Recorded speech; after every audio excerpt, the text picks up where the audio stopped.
Hello மக்களே, எல்லாரும் எப்படி இருக்கீங்க? இன்னைக்கு நம்ம வந்து இந்த வெயிலுக்கு இதமா சாப்பிட்றதுக்காக வந்து ஒரு மோர் குழம்பு எப்படி பண்ணுறது நம்ம பார்த்துடலாம். இந்த மோர் குழம்புக்கு பண்ண தேவையான பொருட்கள் என்னென்னு பார்த்துடலாம். ஸோ வந்து பார்த்திங்கன்னா, இதுக்கு வந்து நீர் காய்களும் போடலாம், பூசணிக்காய் இந்த மாதிரியான காய்களும் போடலாம். நான் வந்து இன்றைக்கி வந்து வெண்டைக்காய் போட்டு இந்த மோர் குழம்பு செய்ய போகிறேன்.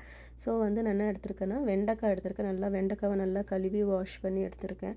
அதுக்கப்புறம் இதுக்கு வந்து ஒரு மசாலா அரைக்க போகிறோம். ஸோ அந்த மசாலா அரைக்கிறதுக்கு வந்து பார்த்திங்கன்னா, துவரம்பருப்பு, அரிசி, அதுக்கப்புறமா வந்து ஜீரகம், இது மூணுத்தையும் வந்து ஒரு 10 to 15 மினிட்ஸ் ஊற வச்சிடணும். முன்னாடியே நம்ம இந்த ப்ராசஸ் ஆரம்பிக்கிறதுக்கு முன்னாடியே நம்ம அதை ஊற வச்சிடலாம். ஸோ தட் நம்ம இதை செய்ய கட் பண்ணி ஒவ்வொன்றா ஆரம்பிக்கும் போது அதை வந்து ஊறுறதுக்கும் கரெக்டாக இருக்கும் டைம்.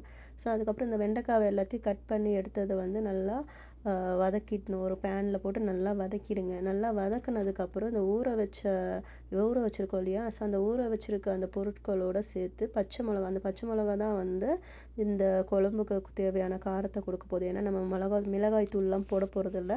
ஸோ அதனால் அந்த பச்சை மிளகா நம்ம எவ்வளோ காரத்துக்கு தேவையோ அதை போட்டுட்டு, கூட தேங்காவும் நம்ம அதில் போட்டு அதை நல்ல பேஸ்ட்டாக நம்ம வந்து அரைச்சிக்கலாம். ஸோ இப்போ இந்த வெண்டைக்காய் நல்லா வதங்கி முடித்ததுக்கப்புறம் இந்த பேஸ்ட்டை அரைச்சிருக்கோம் இல்லையா, ஸோ அந்த பேஸ்ட்டை அரைச்சதையும் போட்டு அதில் போட்டு நல்லா வதக்குங்க. நல்லா கலந்து விட்டுட்டு அப்புறமா வந்து மஞ்சத்தூள் போட்டுக்கோங்க. மஞ்சத்தூள் போட்டுட்டு ஒரு மூடி போட்டு மூடி வச்சுருங்க. மூடி வச்சு அது வந்து இந்த பருப்பெல்லாம் போட்டிருக்கோம் இல்லையா, அந்த பருப்பு தேங்காயெல்லாம் போட்டு அரைச்சி ஊற்றிருக்கிறதுனால இது என்ன ஆகும்னா, நம்ம கொஞ்சம் நேரத்தில் திக்காக ஆரம்பிச்சிடும். ஸோ திக்காகிற நேரத்தில் வந்து என்ன பண்ண போகிறோம் அப்படின்னா, நம்ம வந்து கொஞ்சமாக தயிரை வந்து டைல்யூட் பண்ணி எடுத்து வச்சுக்கணும். ஸோ இந்த தயிரை வந்து டைல்யூட் பண்ணி எடுத்து வச்சதை வந்து நம்ம என்ன பண்ண போகிறோம்னா, இந்த நல்லா இது வெந்து வந்திருக்குல்ல, இப்போ இந்த தயிரை வந்து டைல்யூட் பண்ணி எடுத்து வச்சதை வந்து இது மேலே ஊற்ற போகிறோம். ஸோ வந்து இதை பண்ணும்போது என்ன பண்ணணும்னா, அடுப்பை ஆஃப் பண்ணிடணும். ஸோ அந்த சூட்லேயே வந்து இது வந்து ரெடி ஆகிடும். இந்த சூட்லேயே இது ரெடி ஆகிடும். உங்களுக்கு எந்த அளவுக்கு உங்களுக்கு கன்சிஸ்டன்சி வேணுமோ அந்த அளவுக்கு நீங்கள் வந்து பார்த்துக்கோங்க.